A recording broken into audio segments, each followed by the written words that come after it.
Meatflix'in yeni bölümüne hoş geldiniz. Baharat da çok güzel bir lezzet verecek. Ateşimiz hazır olacak. Prop kullanacağız, 2 termometre kullanacağız. Şöyle hazırladığımız harika bir barbekü sos var. Bunun içinde Hande Hanım buyurun. Çok heyecanlıyım. Çok.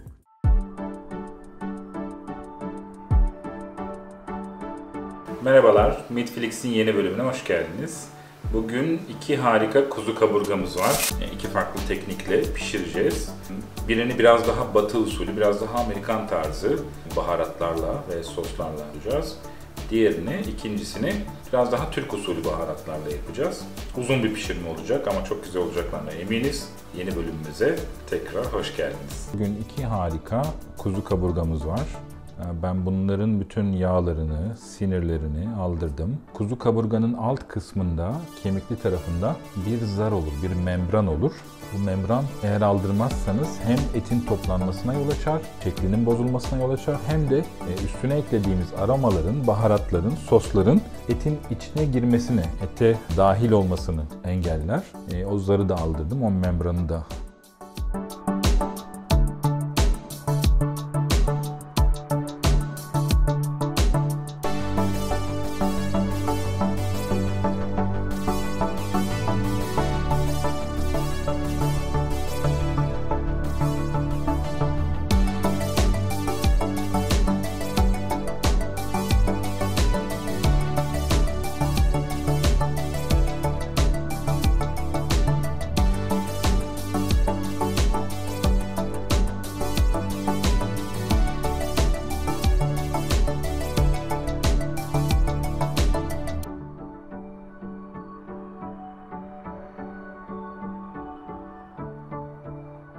Evet, sıra geldi etlerimizin son halini vermeye, yani etleri baharatlandırmaya, ateşe gitmeye, hazır hale getirmeye. Şimdi iki farklı usulde yapacağız demiştim. Birincisini biraz daha Amerikan usulü yapacağız. Şöyle, baharatı tutması için çok fazla değil, sos sürüyoruz. Şöyle bir elimiz soslansın, bir elimiz olduğu gibi kalsın. Bu gördüğünüz sriracha sos, uzak doğudan gelen bir acı sos. İçinde acı biber ve bol miktarda sarımsak var. Dolayısıyla çok lezzetli, çok acı olduğunu söylemem lazım ama sarımsağın katkısıyla çok da tatlı olduğunu ekleyelim. Üstüne seasoning olarak, baharatlandırma olarak, kaplama olarak ben şunu kullanıyorum. Marketlerde bulabileceğiniz hazır bir barbekü baharatı. Magic Barbecue Seasoning olarak geçiyor. Diğer tarafını çevirelim. Tahtaya yapışmaması için alüminyum folyo kullandım. Ve diğer tarafı, evet, biraz acı olacak ama artık bunu biz yeriz. Diğerini çocuklar yer. Çocuklara ayrıca bir parça da bonfile yapıyorum. Ne olur ne olmaz. Kaburgayı sevmezlerse aç kalmamaları için. Daha önce asado, yani dana kaburga yemişlerdi ama kuzu kaburga biraz daha farklı. Kaburganın tadı, kuzunun tadı herkesin hoşuna gitmiyor biliyorsunuz. Bu kısmı sıkıntı olmasın. Evet. İlki böyle. Evet, ikinci kaburgamızı da farklı bir şekilde az önce hazırladığımız baharatlarla lezzetlendireceğiz, çeşnilendireceğiz. İkinci kaburgayı hardalla kaplayacağız. Baharatı daha iyi, daha kolay tutması için. İsterseniz zeytinyağı da kullanabilirsiniz. Tamamen size kalmış ama hardalı ben aslında her tür ete çok yakıştırdığım için bugün hardal kullanacağım. Şöyle çok fazla değil, baharat tutacak kadar kaplamamız yeterli. Elime çok bulaşmaması için, yani rahatsız edici hale gelmemesi için özellikle eldiven kullanıyorum. Evet, şöyle bol bol kaplasın. Baharat da çok güzel bir lezzet verecek. Şimdiden son halini hayal ettiğimde benim şahsen ağzım sulanıyor. Ve arka tarafı, bu kısmını da yine şöyle hardallayalım.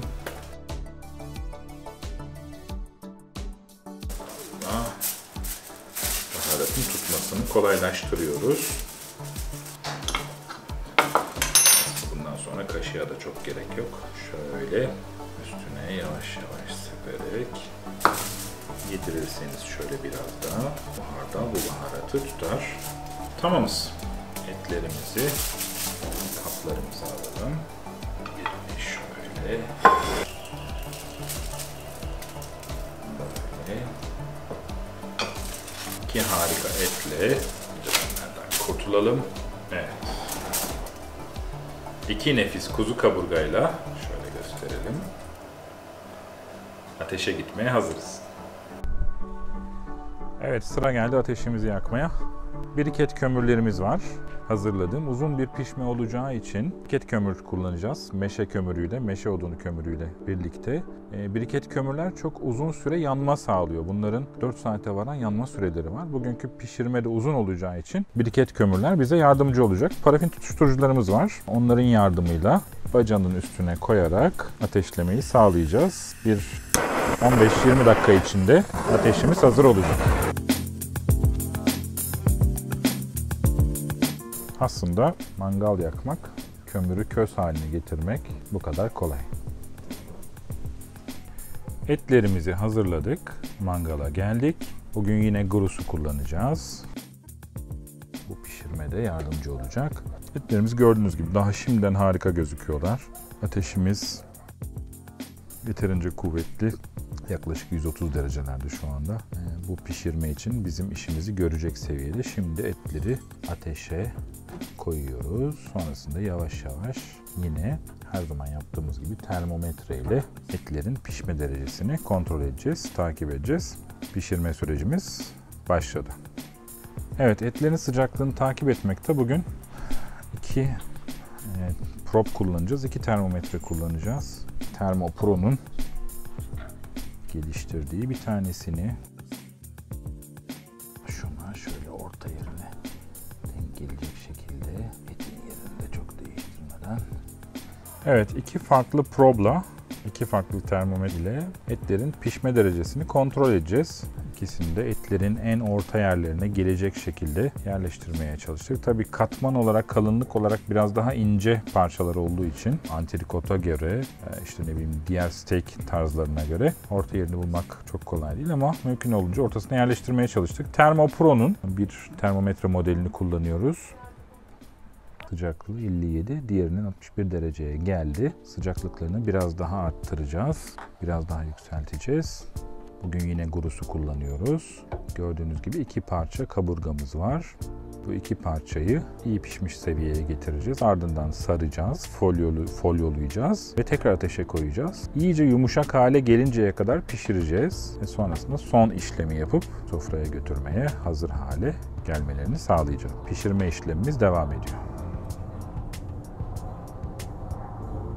Evet, tekrar merhaba. Kaburga pişirme sürecimizde son aşamadayız. Alttaki kaburgamız daha Türk usulü baharatlarla pişen, biraz daha kızarsın diye, yağları daha iyi bir forma kavuşsun diye direkt ateşin üstüne aldık. Onu kenara alıyoruz artık çünkü artık iyice pişti. 95 derecenin üstüne 100 dereceyi geçti hatta. Üstteki kaburgamıza şöyle hazırladığımız harika bir barbekü sos var. Bunun içinde bildiğimiz barbekü sos, üstünde elma sirkesi, biraz bal ve esmer toz şeker var.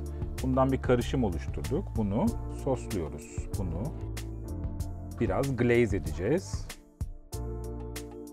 Daha da mükemmel bir hale gelecek. Bu sosla birlikte bir 5 dakika pişmesi yeterli. 5 dakika sonunda harika bir kuzu kaburga elde edeceğiz. Diğeri sossuz ama o da kötü olmadı. O da harika oldu. Son tadımda görüşmek üzere. Son tadımdayız artık. Etlerimizi içeri aldık. Bir tanesi baharatlı, ikincisi özel barbekü sosuyla hazırladığımız karışımla glaze ettiğimiz kaburgamız. Son tadım için artık hazırız.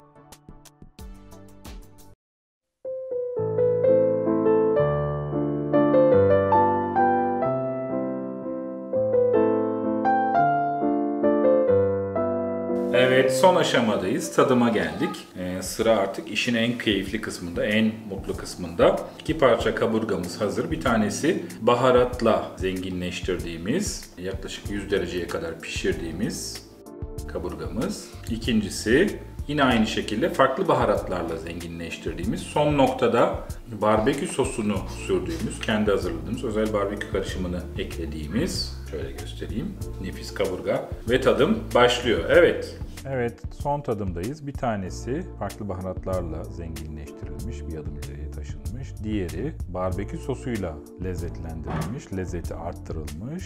1+1 eşittir 3'ü aradığımız 2 kaburgamızla son tadımdayız. İzninizle her ikisinden de birer tane tadacağız. Evet, Hande Hanım buyurun. Çok heyecanlıyım. Çok.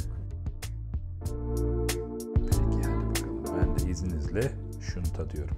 Kaburga tarifimizin böylece sonuna geldik. Bugün sizinle 2 farklı sosla, 2 farklı hazırlıkla pişirdiğimiz kuzu kaburga tarifini ilettik. Her ikisi de çok güzel oldu. Tadımda biz her ikisinden de çok memnun kaldık. Çocuklar özellikle barbekü sosla biraz daha tatlı olan tarifi daha çok beğendiler. Barbekü sosun içine, bildiğimiz klasik barbekü sosun içine biraz toz esmer şeker, biraz elma sirkesi ve biraz da bal eklemiştik. Yaptığımız sadece buydu. Çocuklu aileler bu tarifi mutlaka denemeliler ama diğeri de çok güzeldi. Her ikisini de sizlere hararetle öneririz. Evinde mangal kullanma imkanı olmayanlar aynı tarifi, birebir aynı tarifi fırında da yapabilirler. Fırında son aşamaya gelinceye kadar ısı yöntemiyle, yani rosto yöntemiyle ısıda pişirerek kaburganızı pişirebilirsiniz. Son noktada yapmanız gereken fırının en üst sıcaklığını, en üst ızgarasını açıp bir 5-10 dakika kızartmak. Tek yapmanız gereken bu. Yine harika olacaktır. Dolayısıyla kuzu kaburgayı sizlere tavsiye ediyoruz. Eğer videomuzu beğendiyseniz, bugünkü tarifimizden memnun kaldıysanız beğen tuşuna basmayı lütfen unutmayın. Abone olmayı ihmal etmeyin ki yeni tarifleri kaçırmayasınız. Ve bugünkü tarifi arkadaşlarınızla paylaşmaktan da çekinmeyin. Çünkü her zaman söylediğimiz gibi mutfaktaki lezzet de aynen sevgi gibi. Paylaştıkça çoğalıyor. Haftaya yeni tariflerde yeniden görüşmek üzere. Hoşça kalın.